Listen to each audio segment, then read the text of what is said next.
Marie Berlot, qui est psychologue, psychothérapeute et responsable du CIPSR Belgique. Merci Sylvie de m'accueillir et déjà merci de m'avoir confié cette mission d'être responsable du CIPS Belgique. Alors, comme je suis consciente que je suis certainement un nouveau visage dans votre paysage psychosomatique, je vais quand même un peu me présenter. Oui, mais ceci fait partie aussi de la transmission.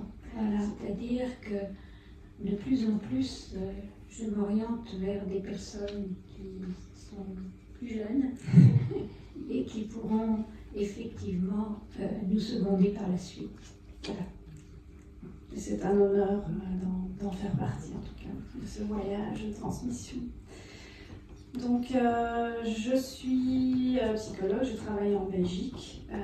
J'ai mon cabinet, je travaille en libéral à temps plein. Principalement avec des femmes fibromyalgiques. Ça, c'est ma patientèle principale.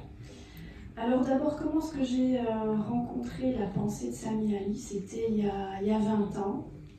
J'étais étudiante en psycho et je faisais mon mémoire avec Jean-Marie Gauthier justement à l'époque c'était sur l'anorgasmie féminine, donc en sexologie. Et déjà à l'époque je me disais mais ça ne peut pas être une simple somatisation, il y a quelque chose d'autre.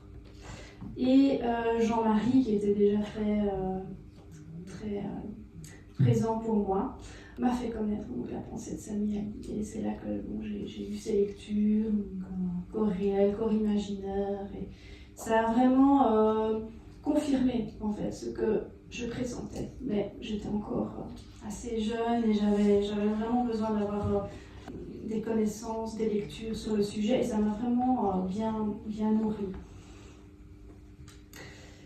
Alors j'ai poursuivi mon chemin.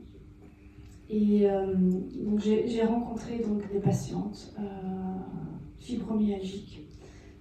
Et ce qui m'a touchée, c'était l'importance de la relation, en fait, dans ce soin.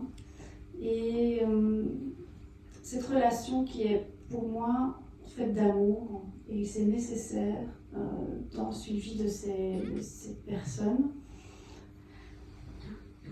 Ces personnes, donc je les ai rencontrées, elles sont venues à moi en fait dans ma patientèle. C'est pas que j'étais tellement orientée vers la fibromyalgie, mais elles sont venues. Elles étaient elles-mêmes dans une impasse thérapeutique.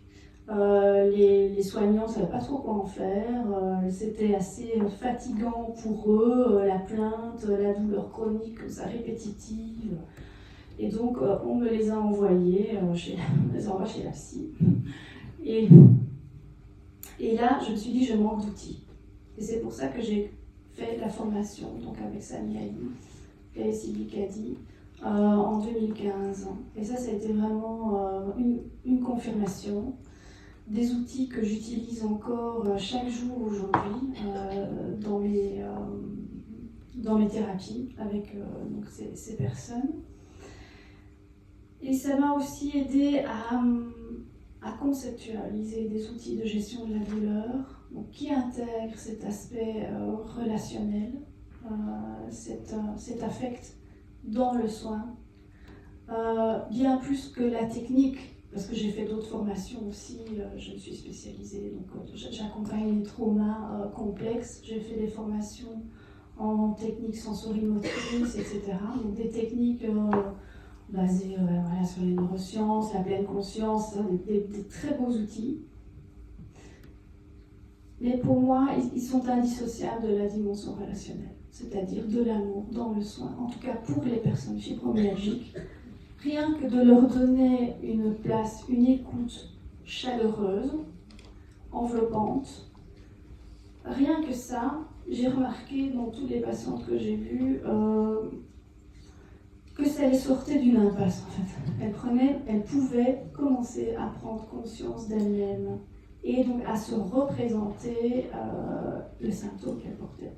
Et plus simplement être juste dans une plainte et la douleur. Donc ça c'était vraiment principal. Donc apporter ce regard cette conscience donc, dans la relation. Et c'est vraiment... ça se vérifie au quotidien. Chaque jour, cette dimension est vraiment importante. J'ai pu construire des outils aussi grâce à tout ce savoir de Samy Ali. Donc, avec la fibromyalgie, j'utilise l'enveloppement sécure, j'ai appelé ça l'enveloppement sécure. Donc c'est vraiment un mode relationnel chaleureux. La personne s'installe dans ce cadre de relation. Et puis, alors une fois que la relation est installée sur ce mode chaleureux, et qu'une confiance s'installe, on peut alors introduire les outils plus techniques de gestion de la douleur, etc. Et ça a donné vraiment des bons résultats. Un article a été publié d'ailleurs, enfin on est en cours de publication là-dessus, avec la FF2P. Donc avec Sylvie, nous avons travaillé là-dessus. Oui, absolument, il est en cours. Voilà. Je le ferai après le colloque, c'est promis.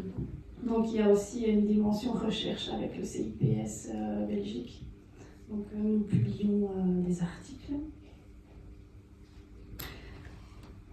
Et en conclusion, je ne serai pas plus longue, mais science, conscience, ça va de pair. On ne peut dissocier la relation d'amour, et c'est un mot qui est parfois tabou dans le soin. On dit non, on ne peut pas aimer ses patients. Bien sûr, il y a des limites, il y a un cadre à garder. Mais si nous n'avons pas cette relation d'affect, en tout cas avec les personnes fibromyalgiques, on ne peut pas les sortir de l'impasse. Voilà. Je vous remercie pour votre attention, votre accueil.